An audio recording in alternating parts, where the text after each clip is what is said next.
बस की बात नहीं है। जब सब कोई पीछे हो जाता है तब हनुमान जी सहारा बन करके आते हैं। अच्छा सोचिए, जिन्होंने भगवान को सहारा दिया हो वो क्या हमको सहारा नहीं दे सकते हैं? बिल्कुल दे सकते हैं, परंतु भाव होना चाहिए। भावो ही विद्यते भगवन।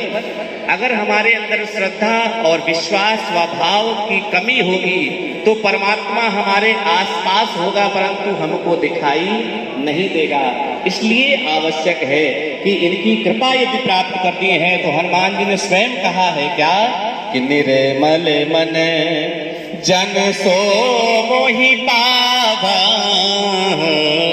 मोहि कपट छल क्षेत्र न भावा।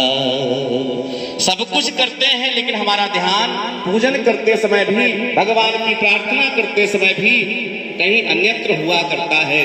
तो अन्यत्र जब हमारा भाव चला जाता है तो प्रभु की कृपा में कुछ ना कुछ कमी रह जाती है। और हम कहते हैं कि पूजा तो हमने बहुत की, 3 दिन बैठ करके भगवान की पूजा की, ना जाने कितने व्रत उपवास कर डाले लेकिन उसका फल हमें नहीं मिला। लेकिन कहीं ना कहीं एकांत में बैठ करके विचार अवश्य करिएगा।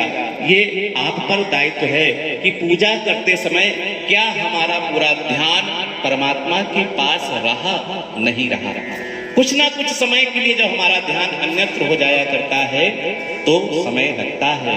जैसे आपने गैस पर कुछ पकाने के लिए रख दिया, आपने बीच में गैस बंद कर दी, फिर गैस चालू की, फिर बंद कर दी, तो उस अनाज को पकने में बहुत समय लगता है। उसी प्रकार से भक्ति जब हम करते हैं तो निरंतरता आवश्यक है, और निरंतरता जब होती है तभी उसका फल प्राप्त होता है।